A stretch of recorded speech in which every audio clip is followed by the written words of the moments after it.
whenever Edward the Sixth died, he was a very sickly little boy. Whenever he died, Mary, his older half sister, came to the throne, and so Mary was Henry's first kid. It was the oldest kid. Mary was also the daughter of Catherine of Aragon, which made her half Spanish. It also made her um, Catholic through and through. And so what that did was Mary found it to be her, um, I don't know, her destiny to return England to Catholicism, which, by the way, was not ever going to happen. Um, Especially since the way that she did it was it was pretty bad. She had people burned at the stake. She had people's heads cut off. She had all kinds of crazy stuff happening. So she literally had 300 Protestants burned as heretics. But she wanted to return England to Catholicism, and what she did was actually push them away from Catholicism even further. So by the end of her reign, England was much more Protestant than ever. So she is known as Bloody Mary, and the reason why she's known as Bloody Mary is because she killed so many people, or she had so many people executed for their beliefs. So there's a time in English history where Protestants were being burned and bullied and whatever else because they were believed in Protestantism. So I want you to think about this for just a second. Um, Most of you guys are 14 to 18, pretty much. Those of you guys who are watching this video, I'm 36. Most of your teachers are this time right here, 1553. You got to think it's like 20, 25 years after, maybe 30 years after the Protestant church had taken root in England. And since that was the case, it might even be longer than that. Since that was the case, their entire life, a lot of these people who were burned for being heretics, this is what they had believed their entire life. And now this Catholic person comes in and throws her weight around and decides that she's going to have all these people killed. Obviously, that's going to create some issues. So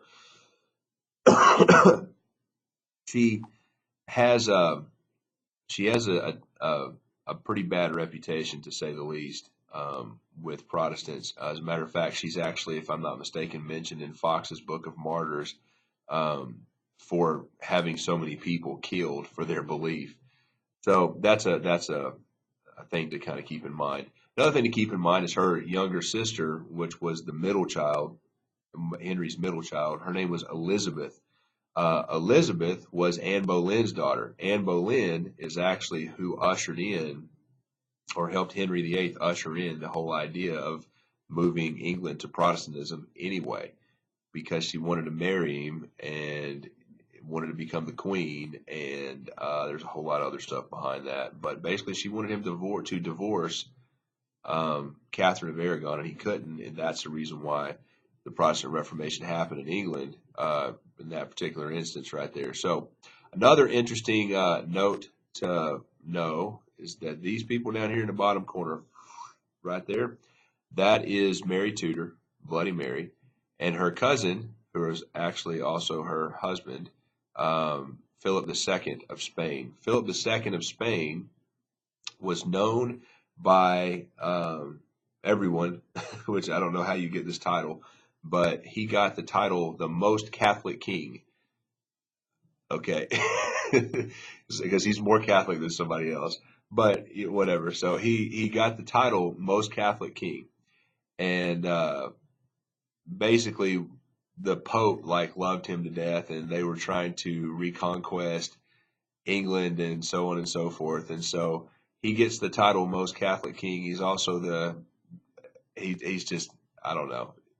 I don't know how you get the title of most Catholic king, but they were like the dynamic duo. They basically tried to reconquer England for Christianity, or for Catholicism. Wasn't happening. So, um, you know, but during her reign, this is also another kind of crazy note to kind of keep in place, is that she actually had her Protestant sister Elizabeth committed to the Tower of London. Fun times, right? fun times, committed to the Tower of London. She wasn't tortured or anything, but she was, and she was committed there because of her Protestant beliefs.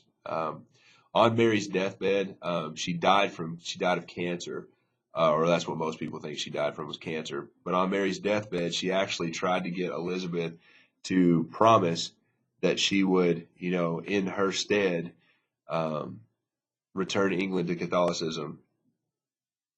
Not happening. Now she might have said that to make Mary feel better, but she didn't do that. As a matter of fact, she actually allowed Protestants and Catholics to live harmoniously, I guess is a good way to say it, under her reign. Elizabeth II is Elizabeth I, that is.